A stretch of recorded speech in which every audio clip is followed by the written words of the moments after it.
Ladies and gentlemen, welcome to the Worship Guitar Show, episode number 16. So happy to have you here. This is going to be, I think they're all very special to me, but this one in particular is very near and dear to my heart. I love rhythm guitar playing, and it is one of those things that if you're crafty about your approach to it, it's really kind of like you're both soloing the entire time, but as well, you're also supporting everything that's going on around you. And so there's kind of this little bit of there's some improvisation that happens even in the midst of things that are worked out. There is this sense that it can always be played a little bit differently. And then there's also this sense of we're doing some things that are happening within the arrangement. And so I made a couple of quick notes because, for a number of years, I've kind of taught on this concept that rhythm guitar is kind of made up of five main elements. And, first of all, there's the sound, there's the tone, and the gear that goes into it, right? If you think of like Corey Wong, for example, there's a particular vibe that he gets with the Strat and compressor and clean tone. Like, it's very clear what that is. Then there's the technique. Again, thinking about funk, there's some very specific things that we do with the instrument that are unique to each one of these different types of styles. Then there are rhythmic nuances. Funk has a lot of 16th notes. As a general rule, you don't want to play all of them, but you could if you so chose. The other thing is that there's this harmonic element to all of this that's happening. And then in that there are certain things like, for funk, it's got these fourths and these tritones and things that are kind of nuanced to that particular style. And finally, kind of there are the iconic players and songs that pull all that stuff together, that a lot of people learn those individual elements by playing songs, but they don't always kind of pull them apart into their individual pieces. For the sake of this particular conversation, we're going to be focusing on, obviously, worship. And so the interesting thing is that I am in a rhythm guitar phase right now. And what that means is that I'm spending a lot of time playing along with different people that are influencing me, listening to how they sit in the time. One of the most important things about rhythm guitar is not only playing in time, but also kind of where you sit in the time. It's in many ways, time is to rhythm guitar in the same way that your gear is to your tone. It's a huge part of the equation, and it's just ginormous. So before I go any further, I want to poke in here and make sure that I have everybody on board here. First of all, I'm going to say hello to everybody here. Hello. And let me pop in over here on the Book of Face and say hello to everybody over there. I'm going to need to open up another window to do that. But if you can, do me a favor and let me know how your day went. How are things going? It's kind of a strange time for a lot of people.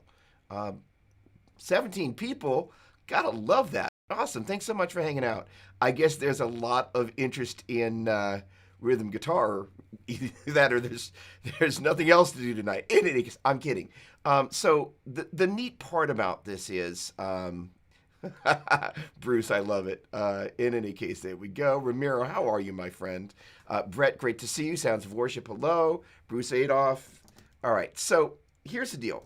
One of the things that I've done for tonight is I've put together, let's see if I can get the camera switch going, but I've put together this little piece here that was inspired by one of the bands that, and some of you are going to probably go like, what rock has this guy been sleeping under? Yesterday, as I was kind of out sourcing different rhythmic things and songs, I discovered this band, Keen, Kene. Now, a bunch of you are going like, seriously, how is this guy, just discovering them? But I basically have completely fallen in love with this band. And from a little bit of research, I discovered that they are not a Christian band, but from what I gathered, they are a band of Christians, which is pretty cool. And but the singer, I just lost my mind. But the interesting thing about this band is they don't have a guitar player. So there's I believe it's a CP70. It's a Yamaha, basically electric piano, stage piano, that if you've ever heard, and you might not have, but there's a song called "How Come You Don't Call Me Anymore" by Prince, and he's playing that, and it's got a very unique sound. It's a gorgeous instrument, but it's kind of like a Fender Rhodes mixed with piano is the best way I could describe it. In other words, it's got the attack of the piano, but it's got the lushness that you get with the Fender Rhodes. And there's only really one thing in the world that sounds like it, which is the CP70. In any case, they have kind of crept into my sonic sphere, and so kind of everything that's kind of pouring out right now is in a sense kind of influenced by that. Now, the other thing that I did here, let's see if we're doing well. Let's see how the no, wait, hang on. Let me get over to the right place. And there we go. There we have the jam cam. All right. So what I'm going to do is I'm going to play through the pieces of this thing here. And then I'm going to kind of walk back and talk through what I was thinking about as I was kind of pulling the pieces together. In that there are a number of layers of the nuances of things when I'm thinking about rhythm guitar that I'm thinking and that I'm feeling. And it's an interesting thing, is that thinking and feeling part of this, because, you know, when you're playing against a click, there is no feeling, or is there? And I'm not actually going to pull up a click as I do this, but that exactness of time where you sit and potentially, if you will, lilt against it, is the special quality that takes a studio recording and turns it into something that really moves you in a way that, you know, is very interesting, because, you know, especially as worship guitar players, you know, the connection between us and the congregation, or the virtual congregation, is an important one. But at the same time, there's a moment that you're sitting there kind of going, well, what's the tempo of this thing? And for me, that's pulling up. Let's see if it's in the frame here. No, it's just out of frame. Is my little metronome dealy here. And that just enables me to have a sense of what's the actual tempo and where's it at. In any case, I'm going to play this little ditty here, and then we're going to come back and talk a little bit.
Alrighty then. So, yeah. All right. So let's back up a step and kind of talk about some of the important pieces of this. This little guitar here is a Player Series Duosonic from Fender, and that is reviewed in the current issue of Worship Musician magazine, and which is not yet up on the website, but will be later tonight. But this guitar is just a brilliant rhythm instrument. And so, the interesting thing is that different guitars and collections of gear allow you to do different things. And the interesting thing about this instrument, and I have a feeling I'm going to be using it a bunch in the near future, is it's got a 24-inch scale, which is obviously a lot shorter than a 24.5-inch scale, which is traditional on, did I say 24, 25.5, on a traditional Strat. And so it has a quality, if you will, of a capoed guitar, but still tuned to A440.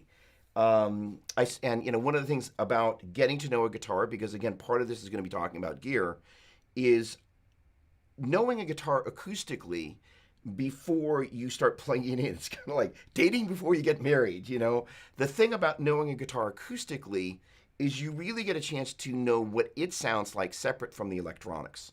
And so it's going to inform you in a way that the electronics can actually misinform you. That is to say, if an instrument, which this one doesn't, the pickups in this are specially made for this guitar.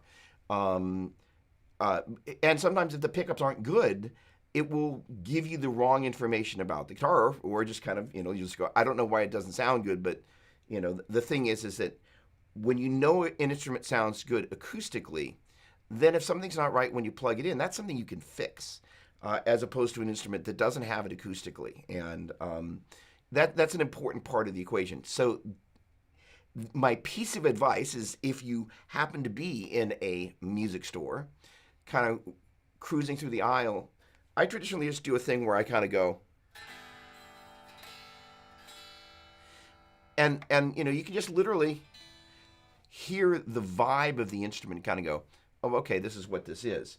And I'm kind of besides myself with this guitar because it's got a presence in the mids that is, it just makes it a great rhythm guitar. All right. Now, one of the other things we'll be doing is kind of walking through the Helix preset that I put together, because that's part of the equation as well, and a big part of it, I will say. So what I'm going to do real quick is I'm going to pop in, because of the way Facebook is set up, and the streaming software I'm using, I'm not able to get the people's chat to come directly into here because we're using RTMP. So let me just see if we've got any comments here that I want to just attend to real quick, so I can see what people are saying there. Hello, Dan. Ramiro, thanks so much. Awesome. Curtis, let's see, I think that must be Curtis from Canada. So, okay, so let's do this. And invariably, yep. And every time that happens, there we go. All right, that'll allow me to view the chat. All right, Shane, hello. Dan, hello. Ramiro. Let's see, Brad again. Hello. Okay, so, all right, so there we go. Curtis Smith, how you doing? How's everything up in Canada? All right, so the thing is the gear and manipulating stereo fields. So the interesting thing that Ramiro pointed out was like the stereo delay. I am huge on, in this particular case, and I'm going to mute the vocal mic for a second, utilizing the stereo field to make the guitar sound big. And there are a couple of reasons that I do that. One is it pulls me out of the way of the lead vocal or the worship leader or whatever. If there's kind of a melody guitar, I'm surrounding it and supporting it. One of the things that I didn't do here, which I can do and I will do, is I usually take the stereo effects and put them hard left and hard right and pull the source guitars in. So the neat thing is we'll get a chance to kind of fuss around with that stuff as we do that. But the idea is creating this platform. And one of the things that I really loved actually about this particular little rig here is that I was able to really get a radically different sound, by how hard I strum, but the middle position on this guitar is very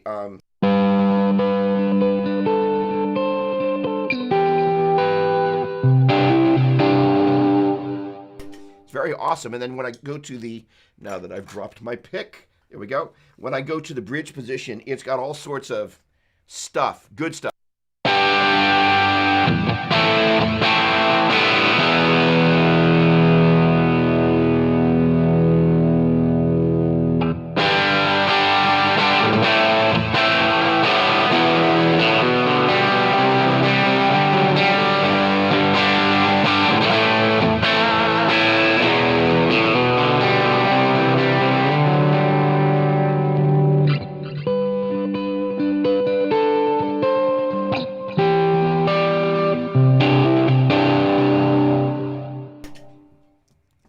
I just love that because that kind of, it's like changing gears. The other thing that's cool about this guitar, and we'll kind of walk through, it's interesting. The rhythm guitar thing is so much about the way you hit the strings, but it's also about the way you've got your gear set up so you can really realize those things. So first of all, if anybody has any questions about rhythm guitar or the gear or anything, just please go ahead and put them in the chat. But I'm just going to keep going, presuming that we'll get to those in a moment. One of my favorite things to do is use a pair of amplifiers and pan them left and right. In this particular instance, I tell you what, a little Q&A time. I would like you guys to guess what amp models, and they're both the same, what amp models I'm using here for the left and right rhythm guitar parts.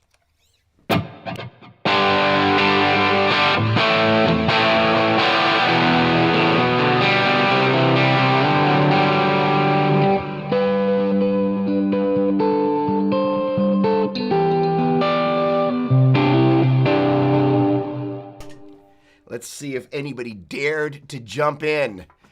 Did anybody dare to jump in? Is the chat working? There we go. All right, there we go. And according to this, it is, there we go. All right, so, hey, TJ. So, interestingly enough, is that it sounds, thank you very much for having the faith to walk the amp model playing. It sounds a lot like an AC30, and it's not. So the interesting thing is these are basically Plexi Marshall models.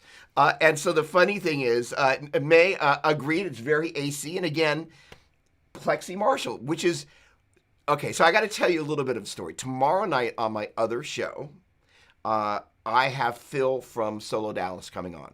And in case you don't know, that kind of like the Solo Dallas gear is really kind of, it's as they call instant Angus. And the interesting thing is, the reason I'm comfortable bringing this up is AC/DC is obviously not a Christian band, nor is it a band of Christians, but a number of my, thank you, Brett, well done.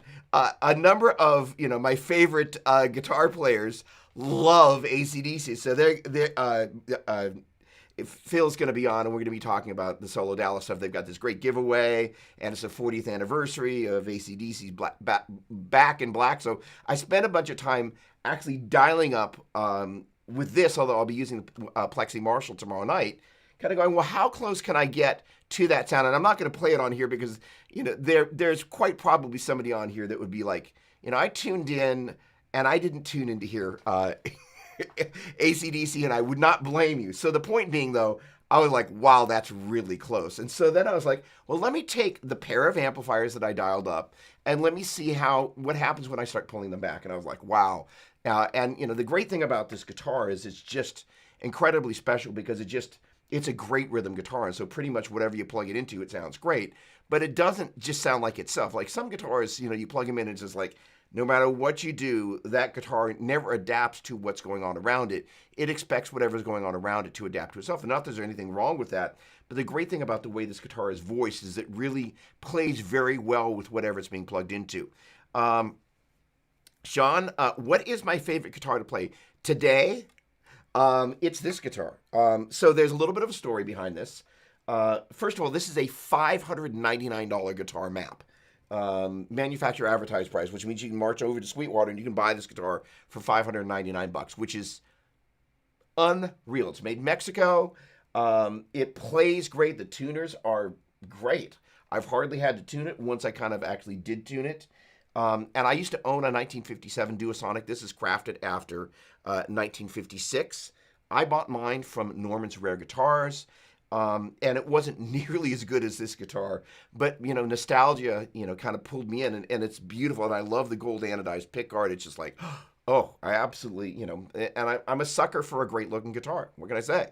But the thing is that I was really curious to hear kind of what they'd done with this thing, and the moment I plugged it in, I was like, wow, what a great guitar. So per the rhythm guitar thing, the ability to change gears. The other thing that they've done with the middle position here is they've got phase cancellation or humbucking noise cancellation. So basically in the middle position, it doesn't hum, which is great considering they're single coils. And in the bridge position, it sounds anything but thin. Sounds, one of the things is on a traditional Strat, it's a very strange thing. You can see how the neck pickup is almost angled in like a Strat pickup is towards the bridge, the treble side that is, but the bridge side is parallel with the bridge, which is arguably, it's not like a Strat needs to get any brighter in the bridge. I'm not quite sure why they felt the need to do that, but in any case, so this thing sounds really great in the bridge. That sound, let me hit the bridge pickup, not the middle.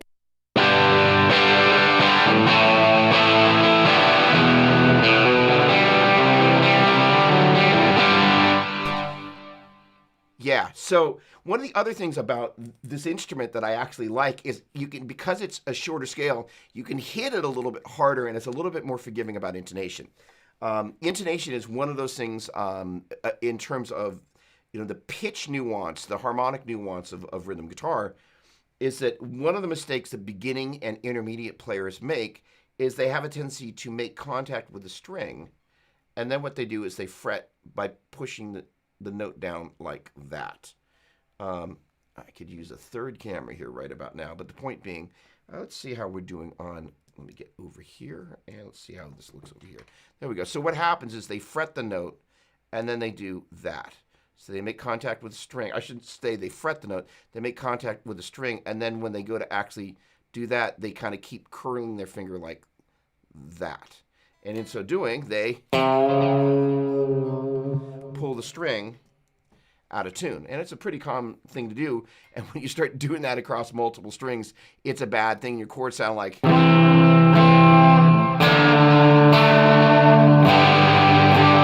versus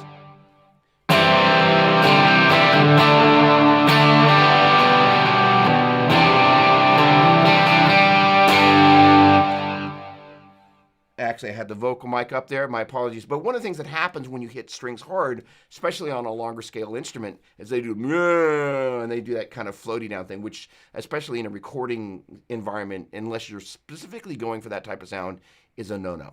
So, okay, let me just take a quick little gander at said chat here before moving on. Okay, there we go, there we go, there we go. All right, awesome, awesome.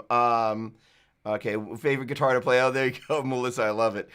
Mike Fisher, hey, Doug, what was your first earliest instrumental albums and a couple of songs on there? Trying to find it, I can't recall. Just remember loving some songs on it. My brother got me onto it years ago. Well, thank you very much. It was called Ground Zero, and I think it opened with the track Ground Zero. So that was one of my favorites. It was also a track called Radio. That's kind of an instrumentally Boston type of a deal. There was the album ends with this kind of shreddy tradey thing with my buddy Mark Paley on keyboards, kind of doing the guitar, keyboard shred trade thing. And I, in this moment, can't remember the name of it. There we go. Melissa, thank you very much. Do they have any in left-handed? I'm left-handed. Sean, I do not know and did not see this guy in a lefty. That is a great question. Melissa Doppler, if you're still on the chat here, could you do me a favor and march on over to the Fender website and go to the player series and see if they make a left-handed Duo Sonic, Duo, D-U-O-SONIC. The funny thing, Ramiro, is that, hang on, just wait, there we go. TJ, hey, you mentioned that you're using plexis. I'm kind of getting some Ling & Brewster. I will take that as a big compliment. The interesting thing is that this guitar, I don't necessarily have it really set up for...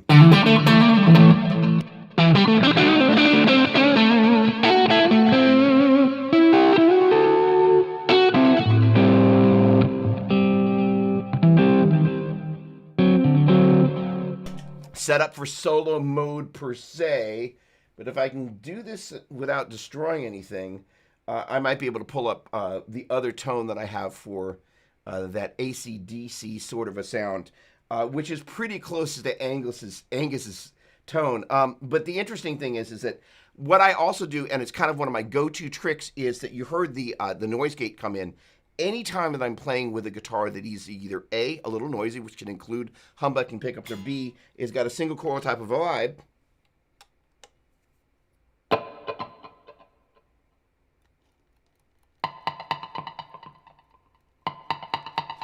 I put a gate on there, hard gate. And what that does is just means you can kind of be there ready to play. And then you just want to be conscious of setting the gate such that it's kind of, it doesn't grab too soon as you kind of finish a chord.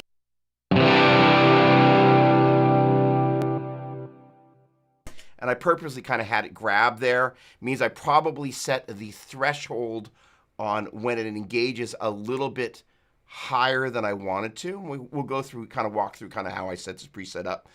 And I realize not everybody's a Helix user, but I just at least want to show people what I was doing because it's honestly, it's an example of something you would do in the real world if you're using the analog gear anyway.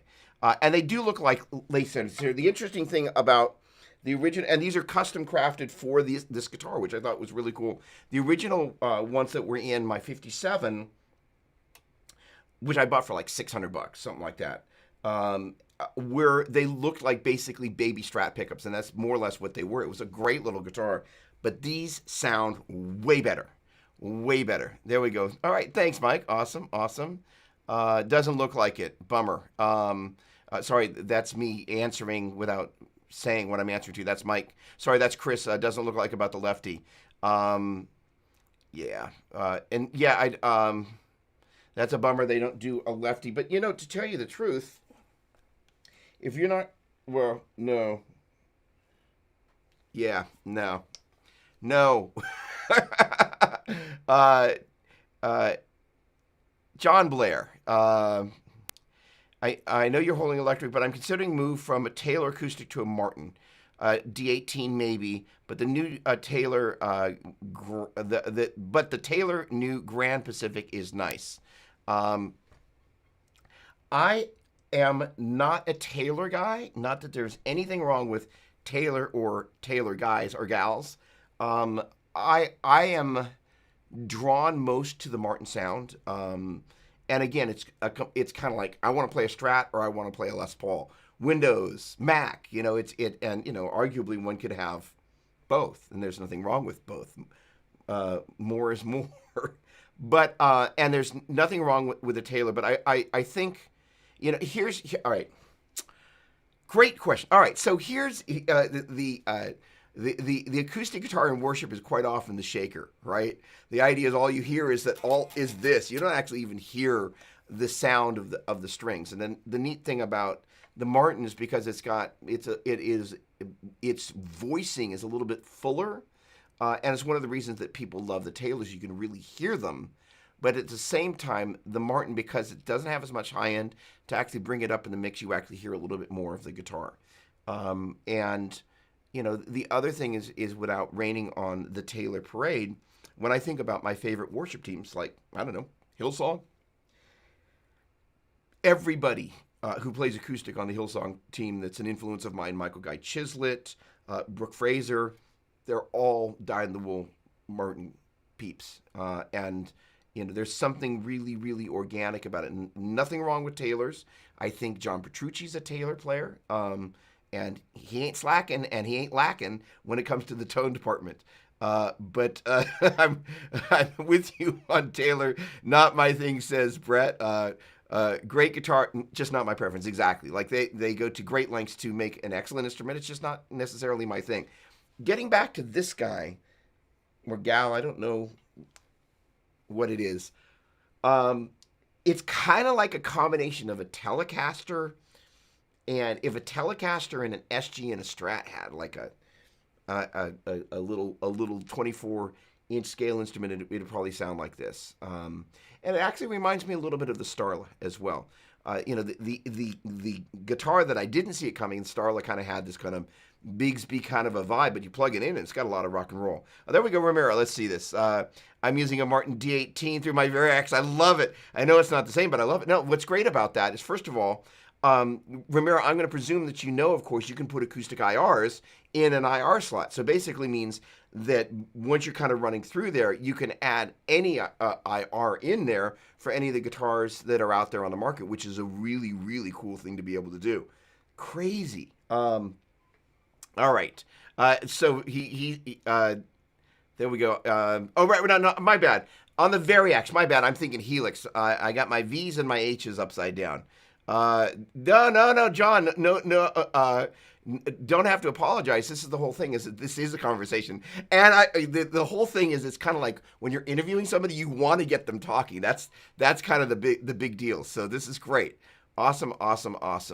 Okay, so with that said, I want to take a moment and poke into pulling up the right application. And again, even if you're not a Helix user, no, that is not what I wanted to do. I wanted to do... My fellow Americans, just kidding. So I testified Tuesday this week in front of the Senate. Okay, hang on. Subcommittee hang on. On intellectual property about... Rick. Hi. So Rick Beato decided to jump in on my show, but I hate to say it, Rick, I'd love to have you, but you were not invited to this show. That browser just decided to start playing. I hope you're doing great. That's a nice looking suit there, Rick. In any case, let's see if we can actually do this without that happening. So I did set up, there we go. So this should be set up to go to Helix. There we go. And we got the kind of the jam cam here. All right, good. All right, so in case you don't speak Helix, kind of what I've done here is this is the input, and it kind of cruises along here, and then you can kind of create it. So this basically flows into the second path. So effectively, this is path 1A and 1B, and this is path 2. And path 2 has an A and a B, which, as you might imagine, are a left and a right. So what I've done is this is the input where we're coming in. I've got the gate right there, and that should, if I select that, I'm in Ecamm selecting that. How about pulling into the application? There we go. All right, so it sure looked like it. There we go. Come on. So there we go. We've got the hard gate, and if we do this, there we go. You can see it's the hard gate there. And so now we've opened this up. And so if I wanted to tweak this a little bit, what I would do is I would bring the close threshold down so it doesn't, hold on, let me make sure I've got audio on this particular guy. Testing, good. All right, great. So the open threshold is pretty good. I'm happy where it comes in. That keeps the guitar silent, so I can have the volume up with the single coil pickup, and we'll get a little bleed here, but there I'm hitting the string. Oh, you can see it, that's right. That works for me. So now I'm going to test it, and again, we'll have a little bleed here.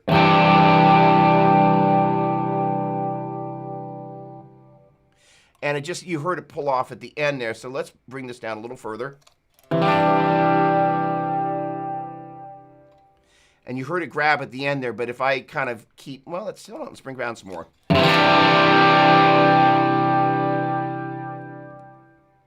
There we go. So what we're looking for there is that, let's see if I can get over to the right application. There we go. All right.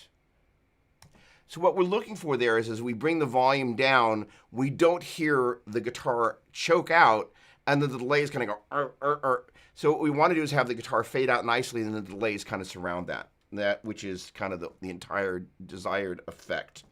All right, so let's get over here. Okay, so that worked really well. Okay, I am not using the distortion right now, and but that's the kinky boost. But let's see what it sounds like with that on. Muting the mic. Start with it off, and I'm going to bring it in.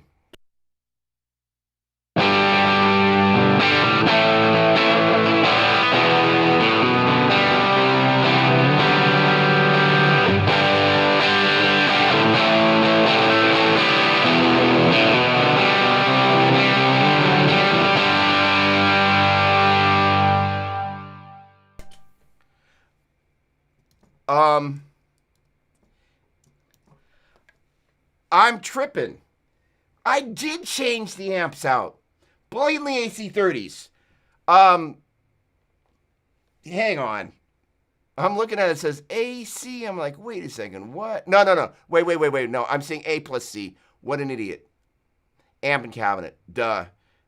Those should still be the Marshalls. Boy, sorry, guys. And gal or gals. All right, let's jump back over there. And let's take a look here. Hold on a second. All right, so that was the distortion. That sounded great to my ears. I'm going to pull that back off. And ladies and gentlemen, yeah, it's the Brit Plexi, and it's just the normal channel with the 12-inch 412 and the greenback 25s. Now, here's the deal of what I did here is on the cabinet side, the big thing that I did was on the one side, I've got the 409 dynamic, and on the other side, I have got, and you won't be able to see it, but the 57.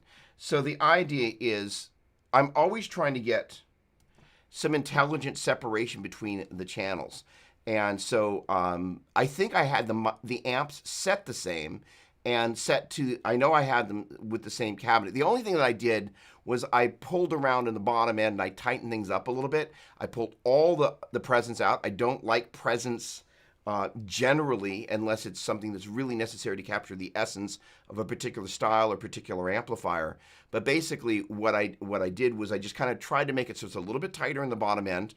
The vintage plexis can be a little floppy, so I tried to tighten things up in the bottom end again by using basically the same amp left and right with the same cabinet but with different mics. It means it kind of opens and closes a little bit. So let's see if I can demonstrate that.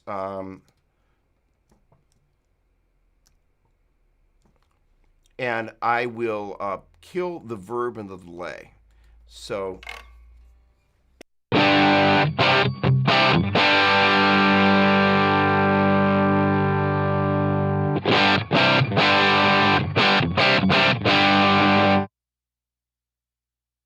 I'm going to mute the right amp real quick.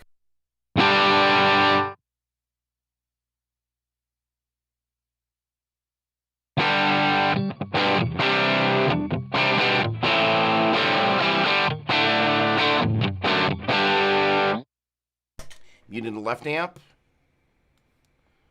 Come on.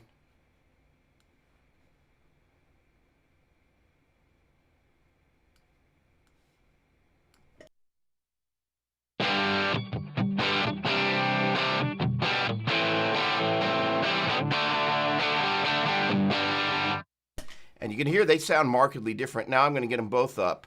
And the blend is really kind of where the magic happens. Here we go, and...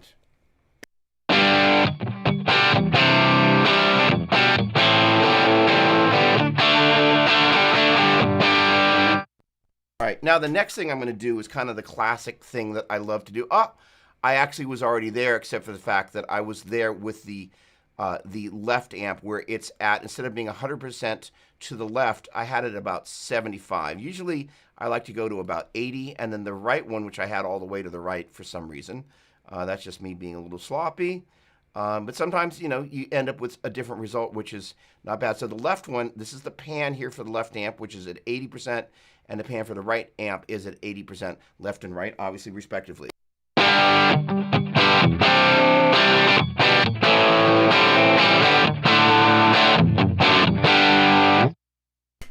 Now, when I add in the delay, you're going to hear, hopefully, actually, maybe it'll be a little bit more apparent with the verb, that you can hear the guitar itself. The amps are here, and the verb and the stereo effects are on the outsides.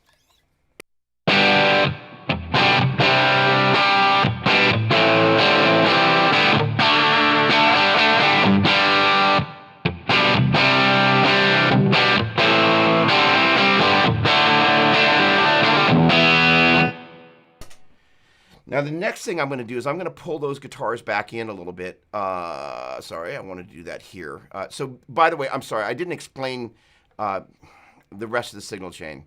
All right, so where the mouse is over, and you should be able to see that. There you go. That's the compressor / gate, and that's on. There's the drive pedal, that's off. Marshall left, Marshall right. And basically, what I did was I had the first amp where that one is, and then you have the ability, and I did this from the face of the unit, but basically it's the action, and you basically can pull that one down onto the second path. Then I added this other amp instance. I basically copied this one and pasted it there. If you take a look as I toggle between the two of them, the settings aren't changing. Okay, then what happens, this guy right here is a mixer block, and that's where they come back together, and this is where I'm trying to match the levels on the first and third line, and then the pans on the second and fourth. Now, what I'm going to do is I'm going to bring them in a little bit, and that will hopefully make it even easier if I move the right fader. There we go. Yep, there we go. So I'm going to bring it in such that we're at 25% and on each side. You're going to hear kind of an enunciated version of the stereo effects.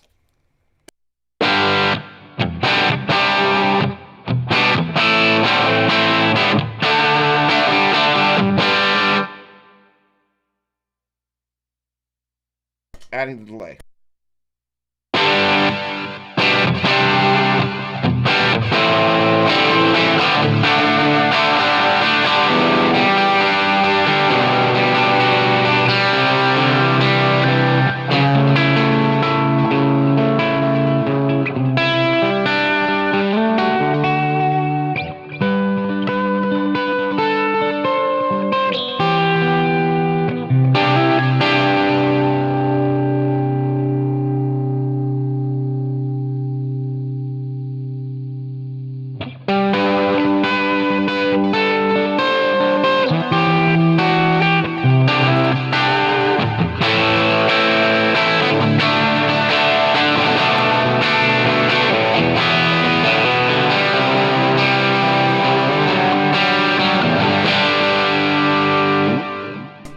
Okay, now if I were in the studio, that's the exact same sort of thing that I would do with actual amplifiers using an effect, a stereo effect in an aux bus. And if you don't know what an aux bus is, it's kind of like what you saw there in the way that I was using the delay and the reverb. The short version is you got your dry guitar, and then you just take a feed off of the dry guitar. You feed ideally a stereo auxiliary bus that feeds an aux track, which basically means you put a delay and or reverb, and I usually put them separately. Just you feed that track the input coming from the guitar amp, but you set the effect to 100%. So all it is pure wet effect. So you're not adding direct signal in, you're adding the delay. And then you're adding the reverb. And that's the reason that, generally speaking, I don't put the delay and reverb on the same aux bus. Explaining why that is. Imagine that you've got your guitar and you're running straight into a delay and you're running straight into a reverb. Your direct signal is traveling all the way through that path. But when you separate the delay and the reverb from the direct signal, what ends up happening is if you run a delay into a reverb, you're delaying the signal before it gets to the reverb, which means the reverb is delayed. That's actually called pre-delay in reverb world. And there's nothing wrong with pre-delay, especially if I can get to the right one here. There we go. So that is actually one of the things that you'll see in here. It's called pre-delay. I've got just 15 milliseconds of that. So it's not something that I use in most instances a whole bunch. But there are times that I do. The worship tutorial guys love pre-delay. It just gets the initial transient, that is to say, that initial attack of the guitar out of the way. And so, again, strategically what I'm trying to do here is I'm trying to create a window in the middle of the mix where my guitars aren't sitting on top of the vocals. I want to have the presence of the guitar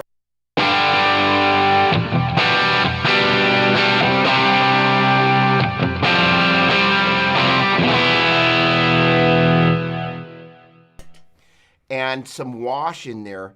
Let me do the same thing with that. When I say wash, I'm talking about the delay and the reverb.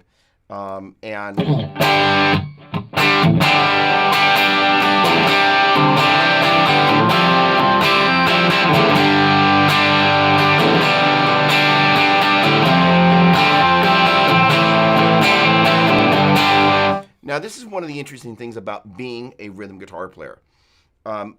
And it's one of the things that I've been kind of working out over the past couple of days is that when you've got all that washy delay and reverb, it's filling in some space. So when you typically turn that off, you're like, you feel until you get very comfortable, it feels naked. You're kind of like, oh, there's none of that good stuff. But the neat thing,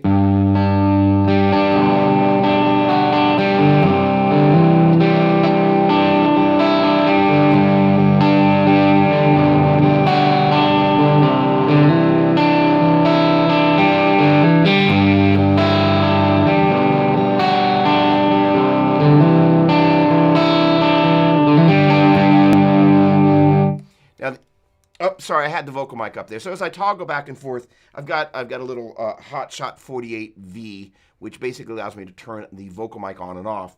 And it won't sound as good when the vocal mic is up, and it probably will peak. Yikes. All right, so the point being is when the guitar is in there on its own without the delay, you hear all the nuance. So you're not really, if you will, playing the delays and the reverb. You're playing that part. And so I missed one note in there, but it was really apparent that I missed that note. So you have to be a lot more accurate. So this is kind of where the technique part of this comes in. And, kind of my journey as a guitar player has been really kind of going, okay, gear demos is a big part of what I do, and gear reviews. And so, ideally you want somebody to, if I write and say, like, this is one of the best rhythm guitars I've ever played, I'll do a demo. We did the review without actually doing a demo for this yet. And we included the Fender demo. It's actually really, really well done. The guitar player that Fender brought in to do that did a great job. Like, great job. But the thing is, I'm gonna kind of take this little vibe and some other stuff that this guitar did, and just kind of go, okay, I'm gonna riff on that. And there's a very unique voice to this instrument that, and this is kind of one of the reasons I like to sit with an instrument before I plug it in. When you plug in a guitar, one of the first instincts is just go and play your stuff, right? Which of course makes sense. That said, when you sit with an instrument, it informs you what to play. And so, the neat thing is, especially if you're kind of listening to some new stuff, this band Keen, that I'm just like, holy cow, the guy's voice is just unreal. So the point being, and because of the way the arrangement is done, and hearing the parts, and because there's no guitar, I'm going, wow, I really love the way the vocal sits against the guitar. So, there's going to be some different types of things that I'm going to do as a rhythm player, as that influences me, because keyboardists and guitar players play different chord voicings. They play differently. The interplay between the left hand and the right hand. There's a thing that he does where he's kind of go da da. He's doing these kind of little octavey things that are a little like there's a little bit of a Joe Jackson vibe kind of hanging out in there for those of you that know who Joe Jackson was. But it's really neat to hear how he's working between the left and the right hand. And it's something that, it's kind of like the treble strings and the bass strings on the guitar, but kind of not. So as I'm kind of going, wow, how do I approach doing that? The other thing as a rhythm guitar player that I'm constantly doing is I'm listening to movie music. And I have, at this point, I will have hundreds of voice memos that are in there where I'm just constantly recording stuff. And just, in case you're in on, the kind of the video and kind of looking for ideas, I do the same thing. I record trailers all the time because I'm always looking for inspiration to kind of go, oh, how can I bring that into the stable of things that I do? So in terms of the technique part of this, as a gear demo guy, I actually brought it around. As a gear demo guy, I am always going, I want to sound like the guitar player that you want to be some of the time. That is to say, the idea is to play close enough to the way that you want to play or the way you do play that you can hear me playing something and go, I can be me on that instrument. So that means kind of a better part of a decade ago, I decided it's like, I got to be about 10 different guitar players. And that's kind of where this kind of sense of like, well, what are the 5 things that I need to focus on for each of these different styles? And then, how do I get doing that? And that, each one of these techniques, these style-driven techniques, if you think about Eddie Van Halen, 2-hand tapping, they don't do that in funk. If you think about, kind of the way that Corey Wong approaches playing that, Eddie Van Halen doesn't do that in Van Halen. And so there are these idiomatic things that once you kind of go, I don't want to just learn the riff. Oh, thank you, Jake. I really appreciate it. Much appreciated. All right, cool. There are some folks hanging out over there on YouTube. Jeffrey, hello. Brad, hello. Oh, cool. Helix lesson. Awesome. With pleasure. Thanks so much, Jake. So the idea is that these nuances, you just kind of go, okay, what is there that makes this happen? And as a rhythm player, kind of my favorite thing, I love pop music. So that's, again, why, sorry, I'm going off about Keen, but I've heard them and I'm like, first of all, this guy's voice, great range, great nuance, great pitch, I don't think there's an ounce of auto pitch correction on there because their big hits were a decade or so ago. But the interplay between the musicians and a big part of what you want to pay attention to as a guitar player is the drummer. Like I learned this a couple of decades ago, is that if you're watching the drummer's right hand in particular, because you can feel the kick drum, and the hi-hat is where they're placing their subdivisions. The snare drum is going to reveal where they're placing the time. And that's not to say that the hi-hat can't be ahead, can't be right on top, or can't pull back a little bit, because most of the time the hi-hat is not going to be right smack on top of the click. But the snare drum really tells you where the kind of, if you will, the swagger or lack thereof is in the groove. And so, it's one of the things about 6/8 time. It has this, muted.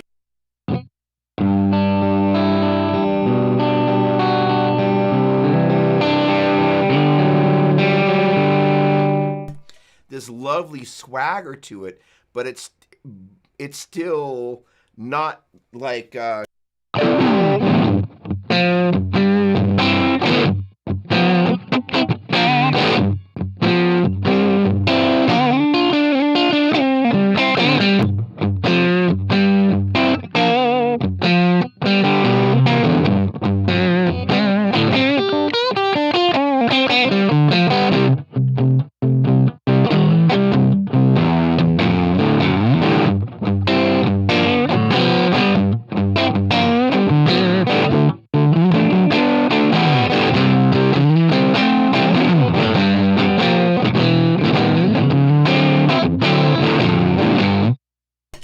not the greatest sound for that, but I just went for it anyway to be brave. That kind of slightly, it has an intoxicated type of vibe because it's got this. It's like a bunch of people there with their glasses in the air, right? It's just kind of, it's got some woo, but it's what makes that time feel. It's what captures that vibe. And so, reverb and delay make it a little bit easier to wallow around. But as a rhythm guitar player, learning to play those parts without any of the shenanigans you can get into when you start using the delay and the reverb to hide behind, you're going to know where your time is very specifically when you listen back. And that's another part of this thing, is just listening back going, how'd I do? And, this is an interesting subset of this, which is like, it's going to sound really obvious when I say this, but I've made this mistake more times than I care to admit, so I'm admitting it. When you're playing a part and listening, part of you is distracted in the playing. There's no way you can be listening in the same way that you are when you go, hit the stop button, hit play, go, oh, I'm not sitting where I thought I was in the time at all. That was not good. Versus like, okay, that's where it is. The other thing that I listen for, as I listen for where in the measure, this is going to be funny, I listen for where in the measure I speed up. Generally speaking, if I'm going to do anything, it's, like worship leaders slow down on slow 6/8 ballads. That's just what they do. They drag. Guitar players, we want to rush. Drummers rush coming out of drum fills. It's just kind of their classic places where if you pay attention to what's going on with the time and listen to what it's trying to tell you, it will reveal, it's like, hey, which chord is it at the spot in the progression that you like to speed up on? And if you know that chord's coming up and you're like, I just got to lean back a little bit. And as a matter of fact, that other thing I just did, it's a, I don't think I can get a click up easily. But if I did, when you start to speed up, you just kind of gently lean back. It's a funny thing. It's almost like you're on an escalator and you just kind of lean back into the escalator and brings you back forward. So it's what's interesting about that phenomenon is literally you've pulled ahead of the time. And now what you've got to do is you actually have to slow down slower than the actual tempo, but in a way that doesn't feel like you did a hiccup. and you gently lean back until it kind of comes up behind you and then kind of pulls you like an escalator up a floor. It's a funny phenomenon, but it's one of those things, and you just kind of go, oh, okay. So how do you learn to do that? You put on a click and you have it nice and loud. So I spent a number of years playing with a guy by the name of Atma Noor, brilliant drummer, played on a bazillion shrapnel records, and we spent ridiculous amounts of time. First of all, he's the guy that basically was like, Doug, come to church, come play at church. He was like, reeled me in, but we used to spend 2 hours before rehearsal rehearsing with the click. And same thing with Ground Zero and the other records. We used to listen to the click at a volume that you can't possibly imagine, like bone crushing. I won't do it with the same cat, but I mean just like, and not kind of one of those sounds that gets buried when everybody starts playing. It's one of those things that will take your head off. But very clearly what ended up happening, this is very valuable as a rhythm guitar player, I've learned to basically interpolate that on my own as I sit here playing with a click track, or playing with Easy Drummer, which is my drum application of choice. It's an amazing application. Pretty much anytime I've made money on a demo, it's because I was using Easy Drummer. They haven't asked for their check yet, nor do they want food. The thing that I learned playing with Atma and those 2 hours before rehearsal, when the band would show up, and this kind of gets back to this thing that I think we talked about last time, which is there's this passive listening where you're just learning the material. When you go through a song like 5 times in a row, nailing the transitions, and also doing this thing that Atma taught me to do, which is way cool, is you just feel each section a little differently in the time. So the thing about watching the drummers, most of us in a worship experience don't have a huge amount of rehearsal time. So, we have to really kind of go, all right, drummer, where is that snare drum?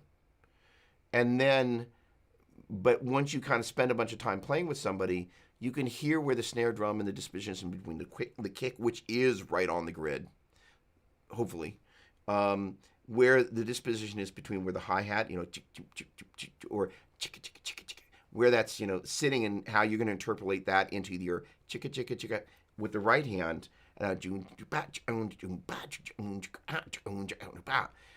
this is where we're basically playing some sort of a drum groove. Let's see if I can do it without sounding totally terrible.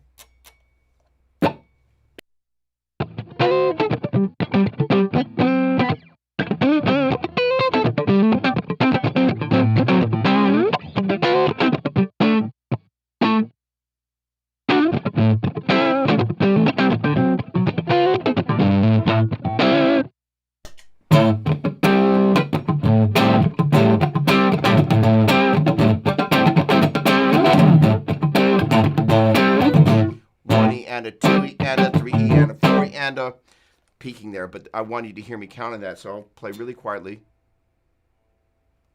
with the gate on. Come on, there we go. 1E and a 2E and a 3E. Let me switch cameras here real quick. No. Hold on, that was the right application. Must have been the right application, but the wrong camera. Here we go. Let's do this, and we want this guy right. There we go.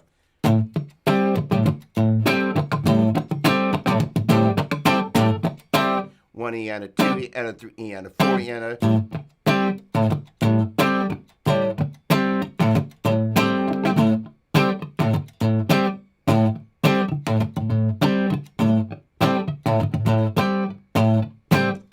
All right, I didn't do a great job there, but the idea is you're kind of working on pulling the guitar back in the time. And that 2 and 4, and you're following where the drummer is kind of pulling that thing back, almost like it's like a bow. And they're just gently pulling that back just a little bit, and you're trying to follow where that is. And the neat thing is in learning to do that and playing with Atma, what I ended up learning how to do was to sit there without anybody and sit there and have the click going in Pro Tools, and then learn to see where I was going to place the time. And I'm pretty sure 90% of the stuff for new instrumental, my last disc, I just cut the time and the feel to a click, and Otmo then just came in and overdubbed his parts because he knew exactly what I was thinking, and that sort of time is very intentional. So anytime I'm listening to I'm big on the Rolling Stones right now. Keith Richards is a great guitar player. Um, and I'm just listening to the very different ways people place time and work with time, because it's gonna allow you to be informed even if you don't play that style. To kind of go, what am I not paying attention to? So the listening back part of this thing really taught me to go, am I owning the time, or is it not good? And there was lots of not good experience. And here, first of all, let me offer some encouragement. I recently, it's over there somewhere, not recently, this past, in the current issue of Worship Musician that will be online tonight, I reviewed the Tascam VSR265, which is basically a 4K streaming dealio. And the point being is I spent a huge amount of time studying it and learning it and going through it. But the thing is sometimes when you start off studying something, which for me is streaming over IP, I was like, oh my word, I'm a total freshman at this. As I was reading through those materials and kind of getting schooled about all the stuff that I didn't know yet, Tascam invented the Porta Studio. They literally invented home recording. And I owned not a Tascam, but I owned a Fostex X15. And I got it at the time that I was studying with Joe Satriani. And, I was so sure that when I brought that thing home and plugged it in and, recorded my first track and it was going to be amazing. And it was terrible. My time was just, and then I thought, oh, I'll double track. And it was like, not a chance. This is something that you learn and you practice just like anything else. But with practice, and I'm saying that because it was so bad. It was really bad. And I was extremely discouraged. But I just persevered. Now, here's one of the things about my journey as a rhythm guitar player. I did not have a great sense of time. I don't say that I have a great sense of time. I've learned how to have a strong sense of time because I know what to pay attention to. And I've studied what to pay attention to, and I've learned to make it work. And that's a big part of it, honestly. But when I was at MI, Musicians Institute GIT in Los Angeles, I finally got so frustrated. I'm like, you know what? I'm going to sleep with a metronome underneath my pillow, and I'm going to get this thing into my subconscious because I was so frustrated. And it worked. Because at that point, I was like, I feel time. And, at about 2 or 3 in the morning, I was like, okay, I can turn that thing off now. But after, a good 4 hours of that thing getting into my subconscious, and again, it's that passive listening, I was like, I feel where that time is now. And I just needed to do that, and it just allowed me to just kind of have something that I'm paying attention to, that you're keyed into. And from that point on, it was a very different scenario for me, which is a really important part of my journey and very much worth sharing. All right, let me jump in here and see if there are any Facebook comments here thank you, Andy Chamberlain. Much appreciated. New Duo Sonic, thank you. Talking about delay effects with rhythm guitar. What about delays in context? In a song, what's your opinion about that? I'm going to chomp on that real good. It's an interesting thing. I came up in an era where producers were famous for, like on the Alcatraz record that Steve Vai did, that I had nothing to do with, by the way. The producer was like, Steve, you won't record with your effects. And, if you think about Steve Vai, his effects are like, that's his dealio, right? Or especially in that time. So, there are times that you separate a guitar player from their stuff, and you're not going to get the result. And ultimately, we're looking for an end result. That's what we're looking for. But there are times where the wash, like think about Eric Johnson without the delay and the reverb on, the Cliffs of Dover. That is the sound. So let's just imagine, chorus is a very short delay.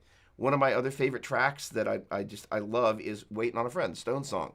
I am not absolutely sure. I've gone back and forth whether it is or isn't a JC120, Roland JC120. And that's the same amp that you'll hear Nile Rodgers playing on the Duran Duran stuff. Joe Satriani played it when he was with Greg Kinn. You'll hear it at the top of Enter Sandman. It's a great amp. But I can't tell whether it's that or just some chorus into the boogies that Keith was playing at the time. But delay is a very, chorus is a very short delay with some modulation. So, delay, I think, has a huge place in the vibe of things. So let's see if I can jump in and turn on a little delay here, and I'm going to mute my talkback mic for a second. And I'm going to do something that I'm going to try and make it so that the delays aren't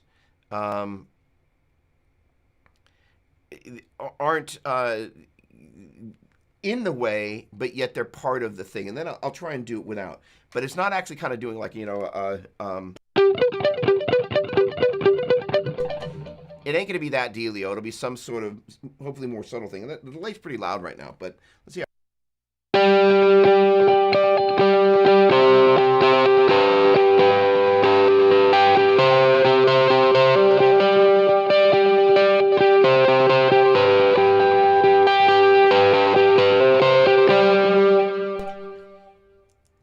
Now, the interesting thing there is that you hear the delay a lot more on its way out. Let me turn the delay off now, and let's say.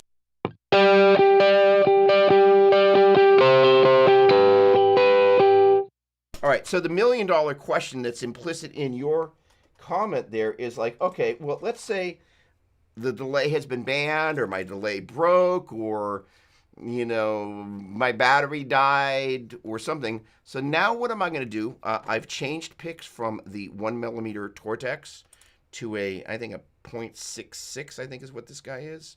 Maybe even smaller. But this guy's got a lot of give on it.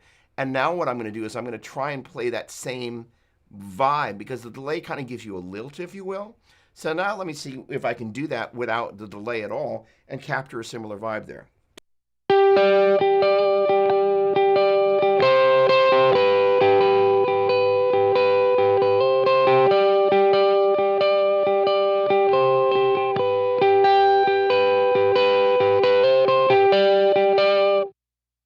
I'm going to turn the delay back on, and I'm going to turn the delay back on. Now, the interesting thing is that kind of once I kind of figured out how to play it without delay, I was able to create, the thing about effects is they literally create distance, right? So one of the things that I'm constantly listening to, because as I'm thinking about the next group of types of demos that I'm doing, again, listening to this band Keen, I'm like, once it gets into the song, there's some effects that you don't really notice, but you are there present on the vocals. I'm like, is it one of those things, especially like 10 years ago, it was very popular to have a very dry lead vocal. But what it does is it makes it much more conversational, right?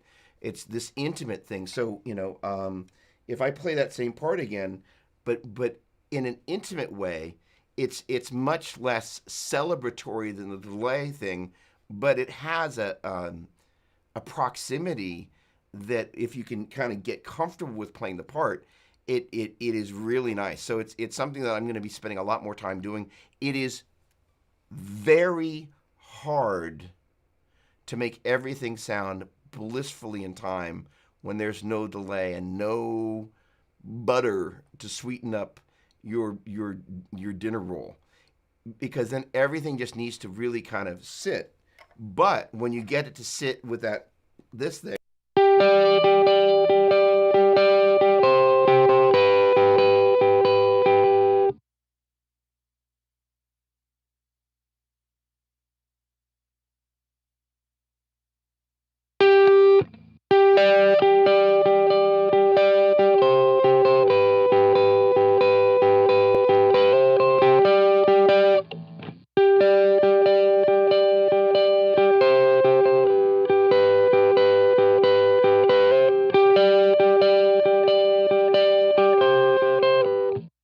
there I was finding, watch me move my right hand till I find the sweet spot.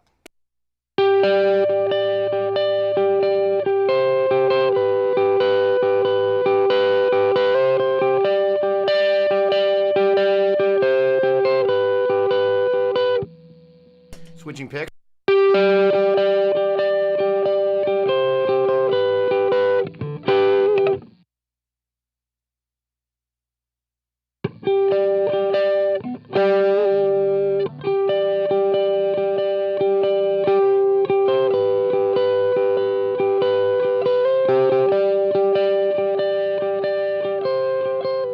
There it is right there.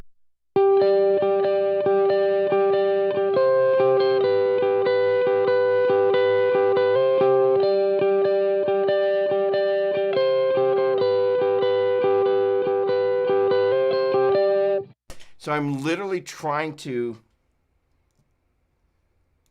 have a conversation with the listener through the guitar. It sounds like a wacky thing to say, but the idea is I'm trying to play the part in such a way that, like, you can actually hear words coming through this. I can see myself on the screen. It looks so completely absurd what I'm doing here, but yet it's almost as if you're talking with the guitar and you're trying to get this subtlety. Like, again, if I want to emphasize something that's I'm emphasizing by getting quiet, the delay almost makes it impossible to do that. You can't actually bring it down there.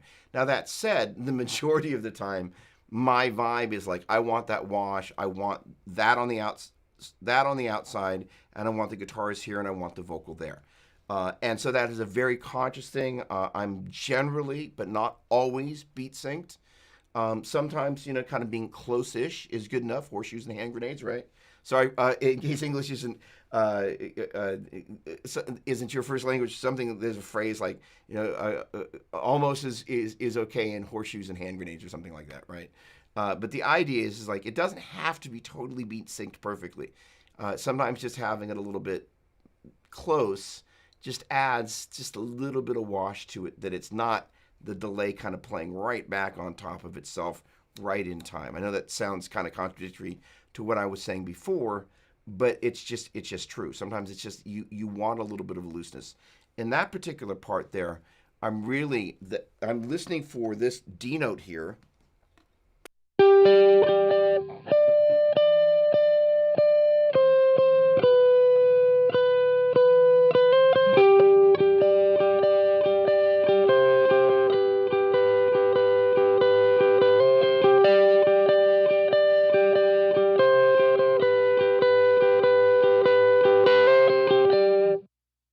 And one of the other things about distortion, and I probably am just a little tiny bit out of tune, but though when you start adding distortion, things start to happen with the harmonics where the guitar will start to sound a little bit out of tune. And sometimes you just kind of have to go, is that something happening in the harmonics, or am I actually out of tune?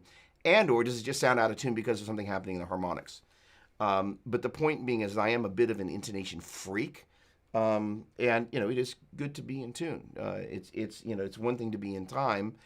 It's another thing to be in tune. I'm scanning my desktop here to see where my headstock tuner is, and it's probably on the SG over there. It is. The Helix has a tuner, though, thankfully. So let's see what's happening here. Yeah, my B string's gone a little bit sharp. That's one of the other things that will happen when you hit the strings hard, is the string starts to vibrate, and it has a tendency to jump on the upper side of the nut. And when that happens, it's basically the string starts to go sharp. That is, say you're strumming the hard chords, strings bouncing up and down and just kind of go whoop, and has a tendency to get stuck there. It's basically like pulling the string taut, and then you end up being sharp. So it's one of the reasons that you just always want to be checking your tuning. It's an important part of this. All right, let me poke back. Ramiro, that was a great question. So thank you for that. Okay, there we go. A bit hot, would sound better. Hot, Les Paul. Okay, hold on. Sound would probably be hot with a Les Paul. Sure, yes. John, sorry, no, there we go. My guess is it would be that James Fox popped in. James, if you're still with us, so to speak, hello. All right, so, this whole rhythm guitar thing is key. So let me jump back over into Helix, and let me see if I didn't miss any other good things. And again, this is indicative of kind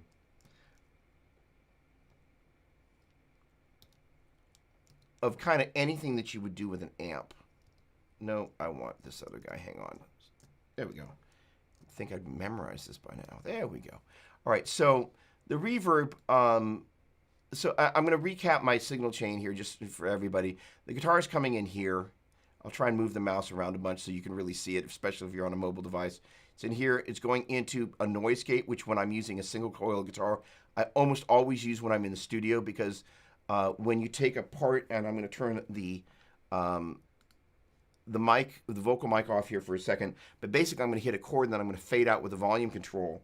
And the thing that happens as it's fading out, if you're not careful, as it's fading out, the noise fades in. So it's that fine line between getting the gate set right, and so it doesn't die out, but also making sure that it's muting in the single coils. Let's try it.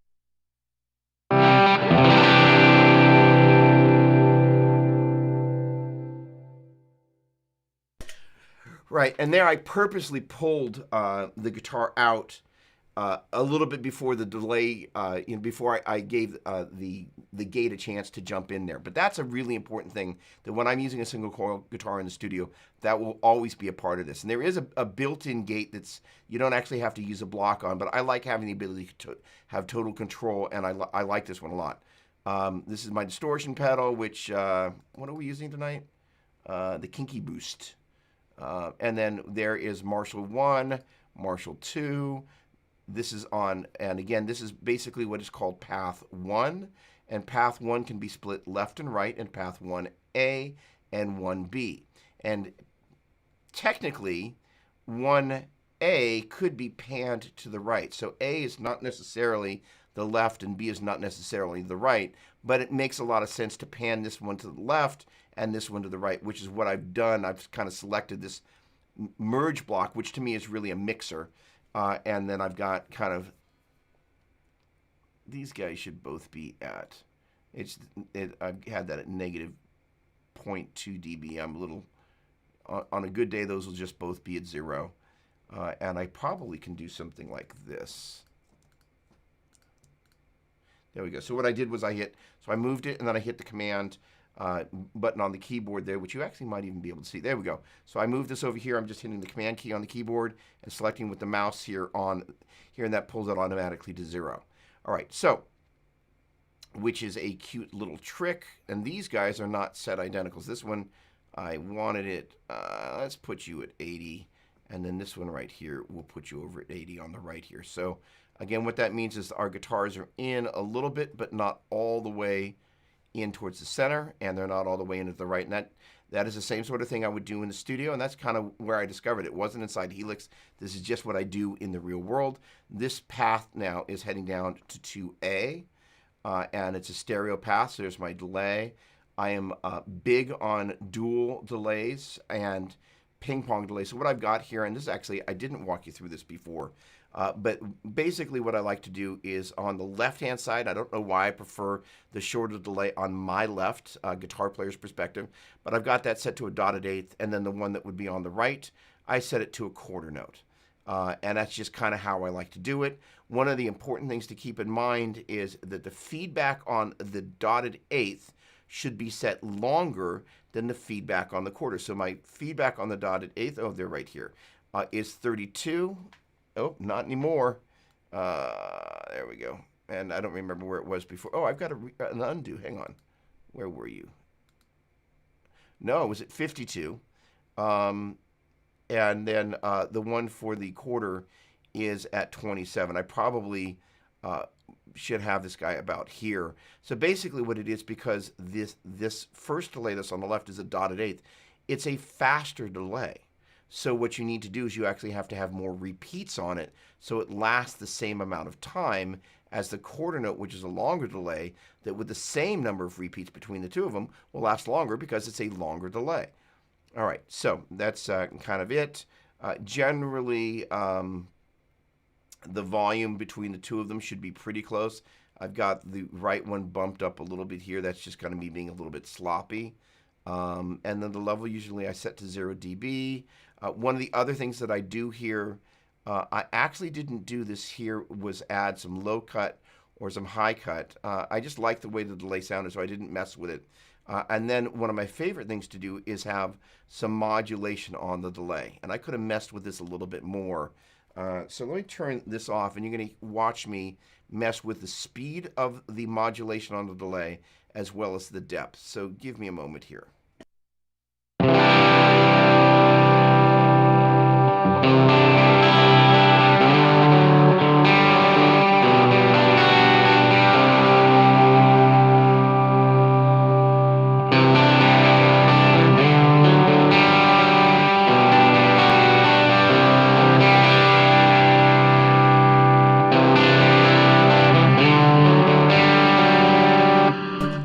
kill the reverb.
All right, now what I'm going to do is I'm going to mess with the feedback a little bit.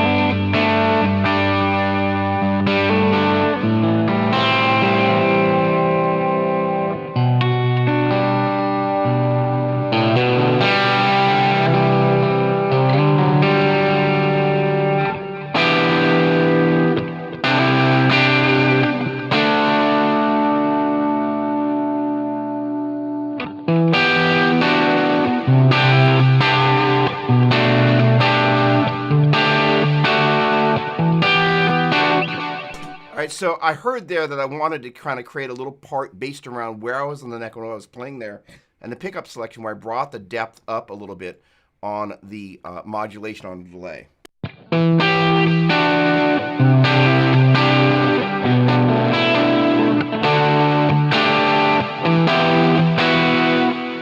Now what I'm going to do is I'm going to go to the middle position and clean it up.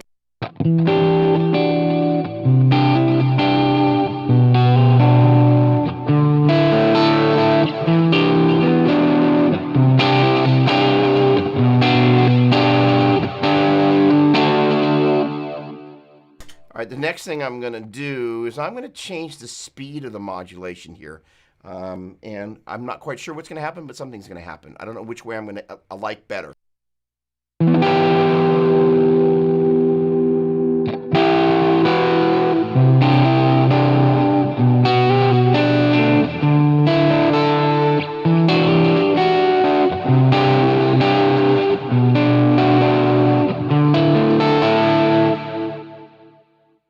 All right, I like that a lot. I've got the reverb off. I'm gonna bring the reverb back on because it's gonna add just a little tiny bit more ambience to that.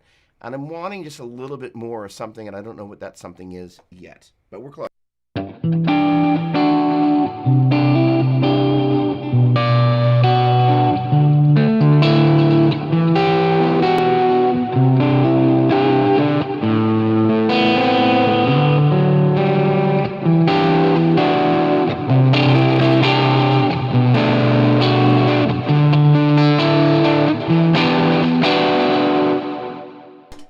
Add more depth on the modulation there so it really comes out.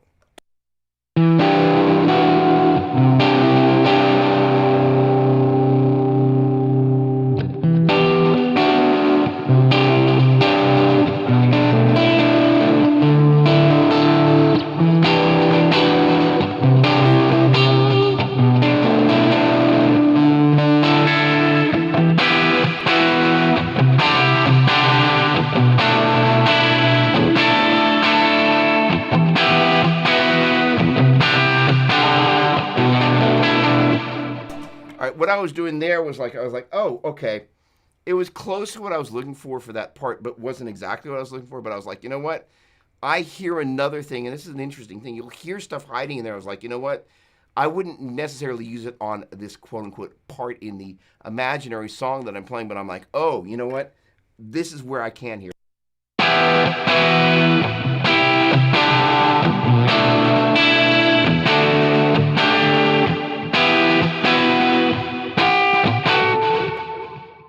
Oops.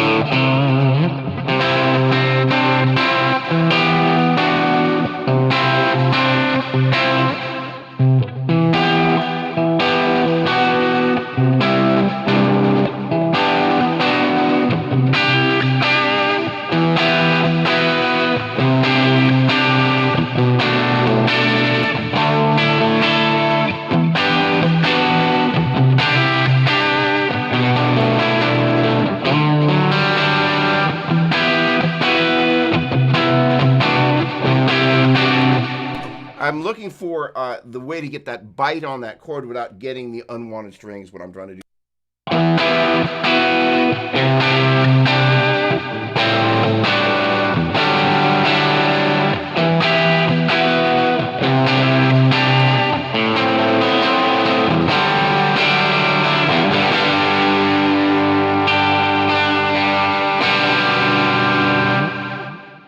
All right, once it kind of gets out of that kind of, if you will, signature little part vibe that I'm going for there, that's the moment that you then kind of go, okay, let's bring back the other thing. But using the modulation on the delay like that to craft that part where you're like, oh, it wasn't totally there, but and I would probably spend the thing that was missing was an actual true compressor.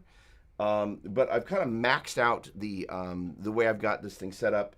I've maxed out the DSP on the first path there on the Helix, and I could probably pull the gate out and replace that with a regular compressor, maybe.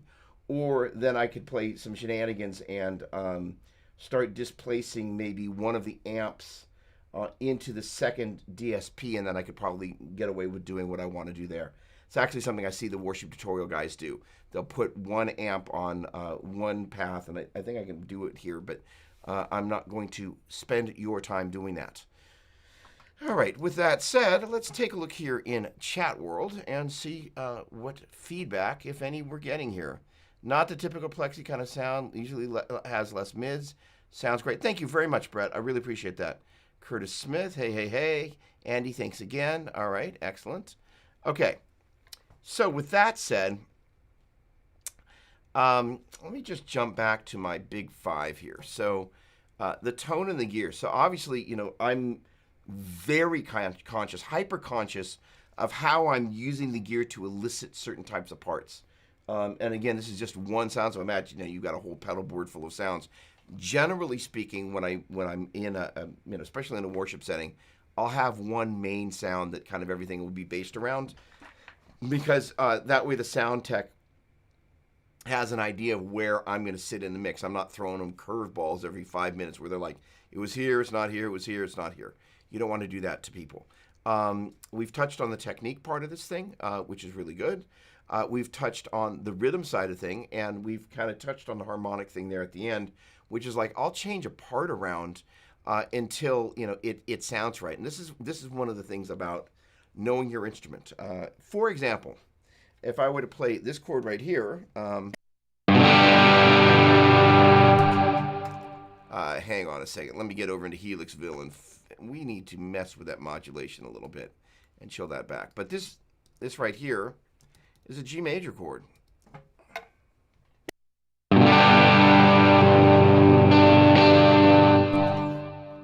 This is the G major.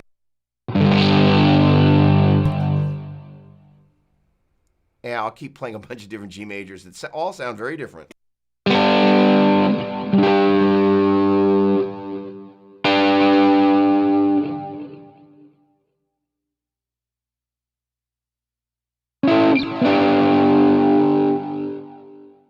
point being is each one of those different chords is a way for me to take a part and make it bigger or make it smaller. And so most guitar players don't think like that. They just kind of go, oh, I'm going to play the part here and just like, or this is the part. And I think one of the things that we constantly encounter in smaller teams especially is like, there aren't 5 guitar players playing all 5 parts off the multi-track. And if there were 5 players playing there at the same time, it would be really hard to get them to all sit in the time the way the kind of 1 or 2 guitar players who layer a bunch of tracks in the studio can do that. And quite often it's the producer kind of when everybody leaves and kind of going, all right, let me massage that stuff into time. And, not to say that the guys who make these records don't have great time, but there's still some massaging that happens. So the point being is that, I'm going to do a couple of examples of, using the voicing of the chord to inform me what I'm going to play.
Now that last one is one of the ones that worship guitar players really miss. It's that big,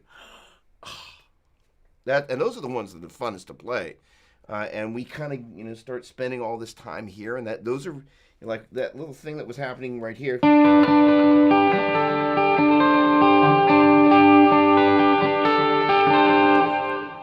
was like, oh, I love that.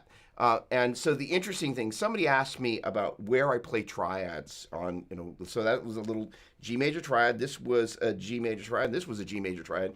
This one's voiced 1, 3, 5. This one's voiced 5, 1, 3. And this one's voiced 5, 1, 3. But when I'm playing it on the top couple of strings, I would use that for an intro because generally speaking, the high E string is kind of poking right where the lead vocalist is. And I realize basically this voicing here is, it's the same notes, but if you listen to the difference between the two,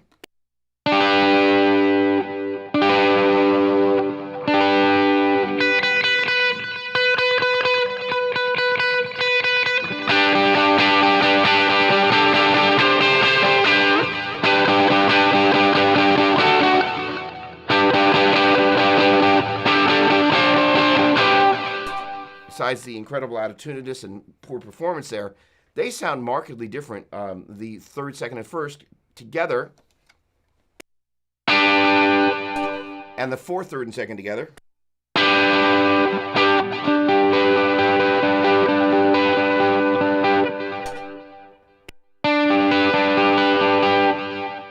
They are way different animals, and so knowing your voicing options is a really important part of this thing, such that if you're kind of like, I have the notes right, but it doesn't sound right, and this is one of the things about the rhythm guitar part, and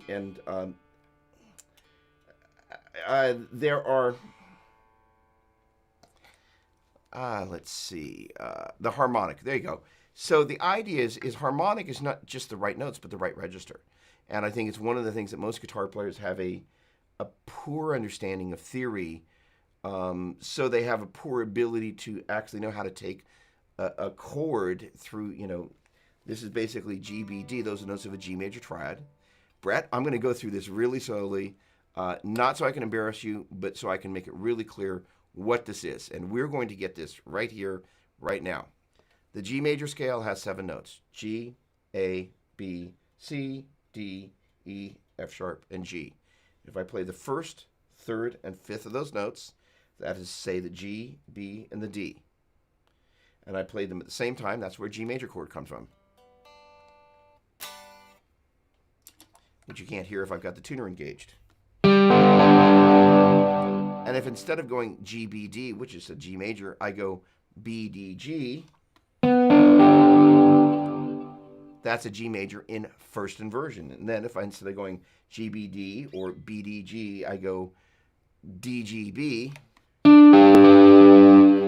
that's basically taking that G major triad from just a regular G major triad, first inversion where instead of the G being in the bass, the B, kind of the second note in the order of the chords, and that's first inversion. Then when we get to the kind of the third note in the order of, I said the order of the chords, the order of the notes. If the notes are G, B, and a D, we put the G in the bass, that's just regular G. If we put the B in the bass, that's G major in first inversion. And if we put the D in the bass, that's G major in second inversion. Those are all G major chords.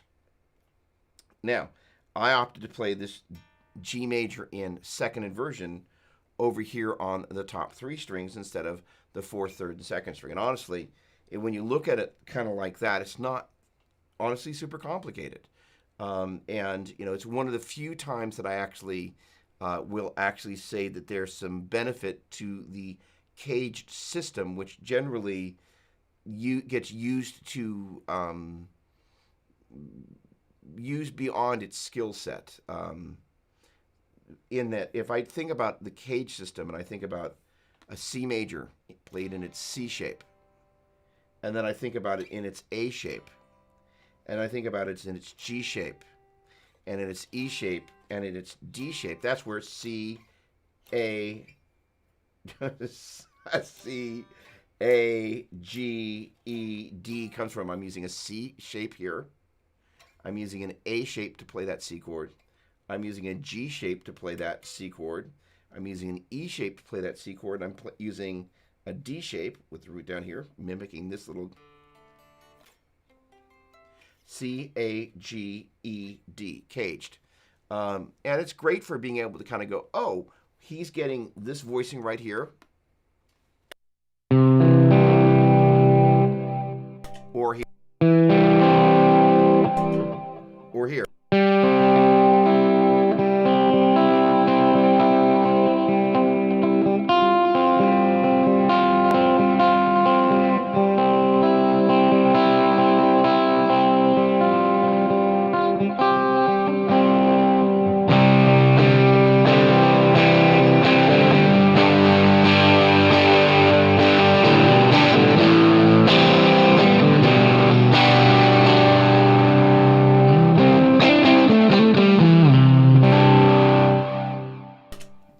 And that is where kind of the magic of chords really happens. But it's literally just kind of going, all right, 7 notes. I'm picking the first, third, and fifth tone, starting off of each successive note of the major scale. So I go up to the second note of the major scale. I leapfrog a note. I leapfrog another note. That's the 1, 3, and the 5 for the Dorian mode. And I go up to B, and I do the leapfrog thing. That's the 1, 3, 5 Phrygian. That's all it is. So the point being is that those chords, string them together up and down the neck, is how you take advantage of the nuances of the fingerboard. And that is the essence of what a rhythm guitar player knows how to do. They know how to make the guitar sound good.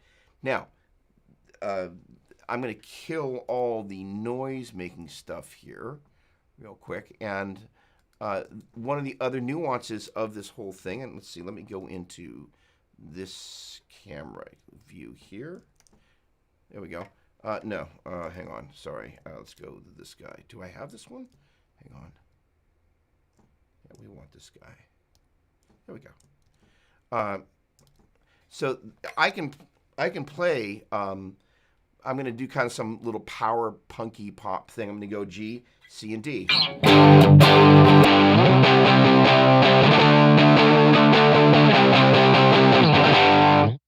All right, and I'm purposely taking advantage of the fact that I know that the sixth, fifth, and fourth strings are going to sound very consistent as I move up and down the neck. Now, say I wanted to double track this, I'd probably be inclined to play it like that on one side and play it like.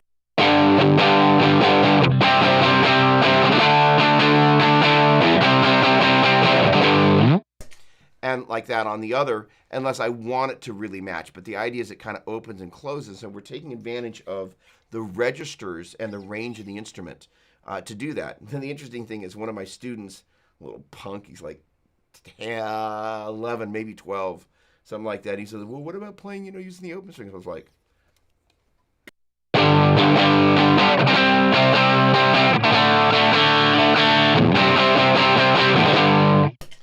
like, that's a great idea. So mix and match until you find that right blend. But the idea is utilizing the registers of the instrument.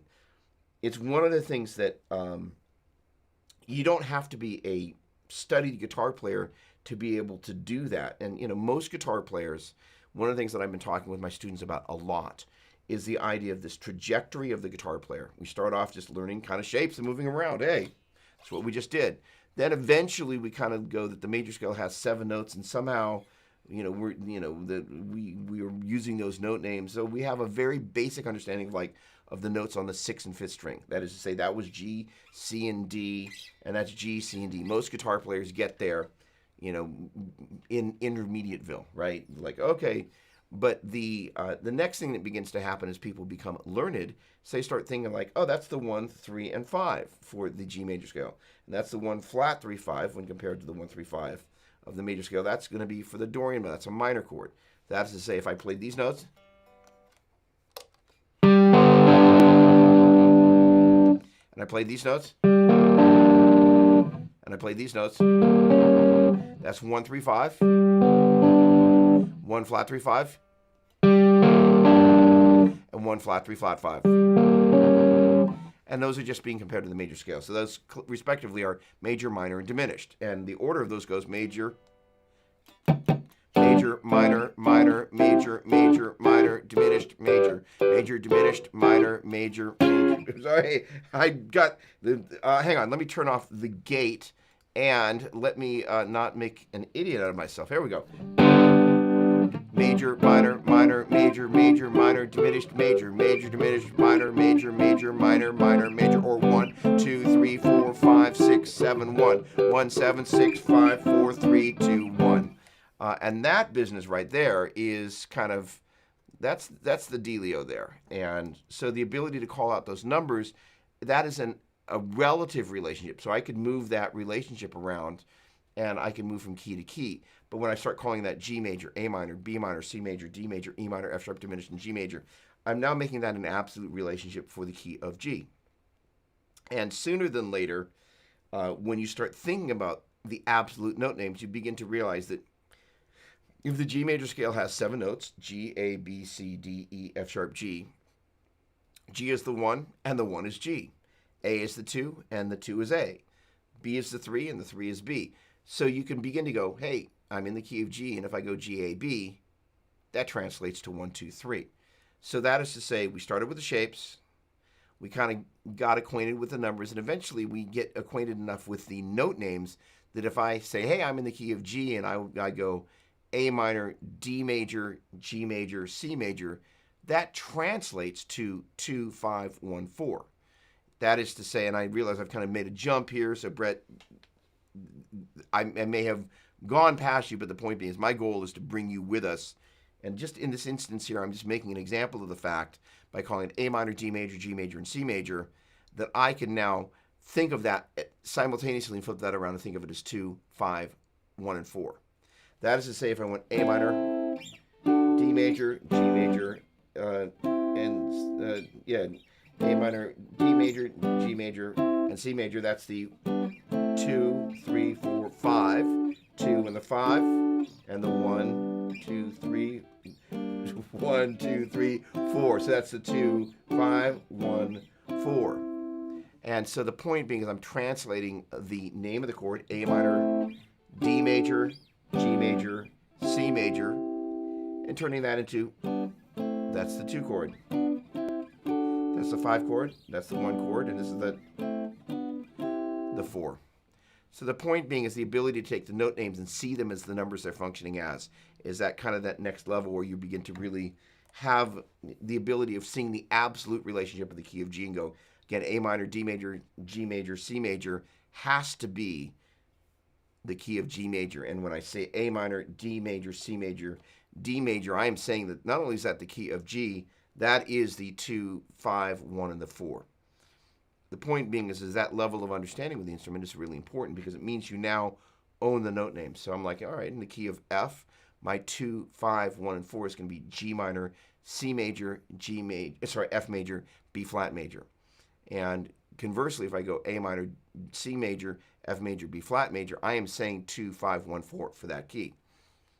That level of understanding, especially when we start getting into fancier, more complicated things like changing modes, maybe 3 mode changes over the same progression, learning to see how the note names and the numbers interact with one another is an important part of this relationship. All right, let me check in on the chat here and see if I've ruined anybody's night here. Okay, Shane Wise. Okay. There we go. Okay, hey Shane, good to see you. All right, Brett, you had a question. How do you mix the delay on your tone so it adds the needed space without muddying up the mix or stepping in vocal space? Great question. So backing up a step, one of the things that I do is I purposely bring those 2 guitars because I'm a stereo fanatic. When and where possible, I will play in stereo. Now, let's say I was trying, for right now, I'm just going to use a stereo example. Bringing those in a little bit and keeping the delays and the reverb on the outside creates space such that basically what I've got is it's almost like on a boat where the boat is here and my boat is this wide, but the lead vocalist is right here and my boat actually is kind of, it's almost like the lead vocalist here and I've got 2 boats that are basically the same boat. They're cruising up the center and I got these 2 boats. They're following kind of right alongside them, kind of going. But what's happening is if we take these guys and we turn them into these guys, then the delay and the reverb are kind of further out to the side. So we've got this thing where the delays and the reverbs are trailing behind the boat and they're a little bit off to the side. Instead of them being all the way, that is to say, in fact, this is a great visual example if I can get my fingers turned in the right direction. So I'm doing this. So this is the delay, the guitars, and this is the delays and the reverb. But if I brought the guitars out far left and right, they'll be directly in the path of the delay. Holy cow, that's hard to do looking at myself on the monitor. The guitars and the delays will be muddying each other up. And that's one of the things. The other thing is that I did this with the reverb, and I can pull that up. So let me take a quick moment and go there.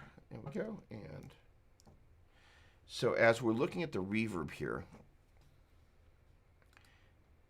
and I know that I did this, you can see that for the low cut, I actually brought it way up. I've got it at 150 hertz. I almost always will make sure that there's nothing happening below 100 hertz because all that will be down there is pure noise. So I'm like, I brought it up to 150. As a matter of fact, hold on.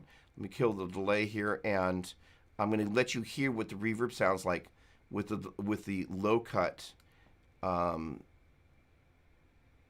off.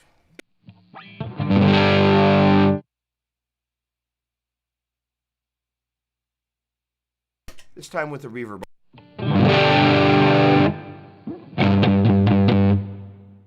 Now, the thing about a plexi is they can be a little muddy down in the bottom end. So by pulling, I'm going to the neck pickup, so I'm going to get the muddiest sound. Now what I'm going to do is I'm going to pull the low cut up to, I'm going to pull a bunch of the low end. Listen to the reverb. Now I'm going to bring it back down again. So I'm choosing to not have any of that, the rumbly stuff, be replicated in my reverb because that's just asking for trouble. The other thing that I've done is I pulled some of the top end off. So let me sorry, wrong way. Let's add all the top end in there.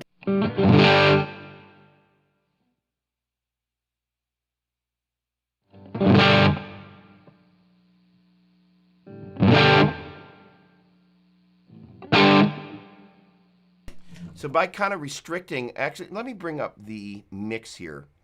You'll hear it a little bit better.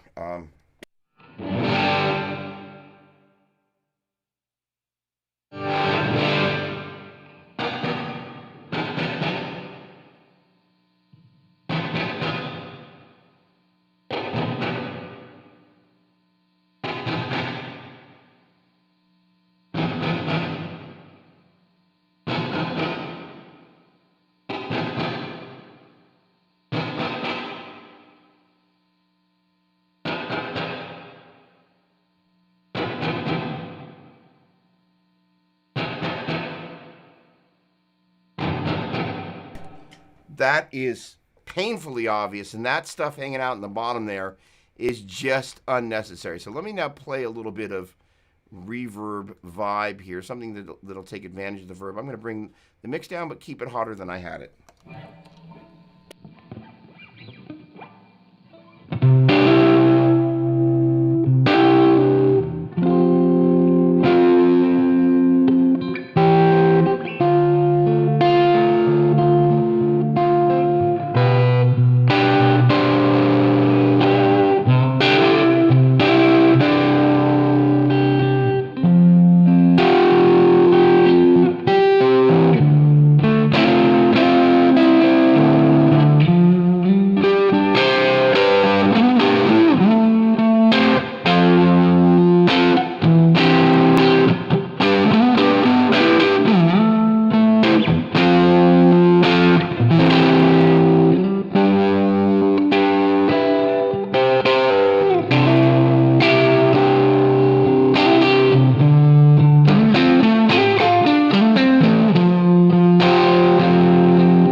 A little out of tune, but hopefully forgivable there. Alrighty then. So, Brett, I only have the option to run mono with our current setup. My GT100 does not have the options internally with mixing and panning ability you were speaking of. Makes it tougher to get the effect while staying out of the way of the vocals. Brett, I have a GT100 here, and sooner than later on my other show, Doppler's Gear Garage, where tomorrow night we have the Solo Dallas guys and maybe a special guest. Hang on. Let me see if we've got a special guest. Let me see if he's coming. Just one sec. Oh, awesome. Okay, great. Mike Fraser, who produced a ton of AC/DC and some Jimmy Page and some Joe Satriani, is going to be popping in tomorrow night. And that'll be youtube.com/Doug Doppler, facebook.com/Doug Doppler, and facebook.com/Doppler's Gear Garage. In any case, we'll be talking about lots of guitar stuff, but the point being is that sooner than later on that same show, I'll have my friends from Roland coming. And in preparation for that, and I'll try my best, though this week is not a great week for it, to poke in the GT100 that's here. And I think it's the 100, and maybe it's the 1000, but the point being is that there are probably a couple of cute little tricks that you can do to get at least the main guitar in the center and the delays in stereo. Because if you think about it, if you have the same signal on the left and the same signal on the right, they'll appear dead center. And if you use a stereo delay or stereo reverb, you'll get a triangulated version of this thing I was talking about before. I've got, if you will, a parallelogram, guitar left, guitar your left, guitar right. I hope that's, I'm looking at a mirrored image, guitar, this is so confusing. Guitar left, guitar right, reverb and delay right, reverb and delay left, or whatever the heck it is. But the point being is you'll just kind of bring those two guitar points together, because the guitar will probably just be, you won't have the mixing capability, but because it's the same signal on the left and the right, it actually ends up being center. You hear it out of both sides, but it's actually center. So if you use any kind of stereo delay, which the Boss has got a ton of, and I know it's a stereo unit, you can achieve much the same thing. It's just that the guitar is going to be kind of panned center, but getting the delays and the reverbs out of the way of the direct signal and vice versa is key to getting some of that stuff happening. And that is a great strategy for that. So that, and I found that works really, really well. So that is fantabulous. All right. So, ladies and gentlemen, that gets us to the end of this evening show. This has been a lot of fun. It has been kind of cool to kind of, be able to share some of my favorite things about this, because, the interesting thing about these things is that, while I obviously am not the only person in the world, especially on the internet, talking about this stuff, I'm surprised how little conversation there is around the nuance of what goes into rhythm guitar, because we spend more time doing it, well, most of us, than we do noodling, hopefully. And rhythm guitar, what's neat about it is when you kind of play something and it goes well, it's a very rewarding experience. The 1000 definitely has the option for the 100, or offset either way, but I haven't dealt with it much with stereo delay option. I'll try that. The stereo delay option should get you there. And here's one of the other tricks you can do with the stereo delay. Is you can use if you don't want to have one of my favorite things is a dotted eighth and a quarter note on the other side. One of the other things you can do is you can set them to let's say one is set at 355 milliseconds and the other set at 360. You have them slightly offset, and obviously, if you change tempos, they're gonna, I should say, change presets or change songs, unless you've changed the delay times respectively. They're not going to hug that song the same way. That they'll be changing from song to song when you do that. But by finding a way to have them slightly offset, that is to say, again, one's at maybe 355 milliseconds, the other's at 360. They're going to be there if they're both at 360 and they're the same delay. They'll come up in the center. But by offsetting them a little bit, you'll get that stereo separation, and you'll get that little tiny bit of opening and closing. So, just want to thank everybody for hanging out tonight. Really appreciate it. Always a pleasure. Hope you have an amazing week, and I look forward to seeing you this next Tuesday. Again, really appreciate you hanging out with me, and have a great week, and God bless.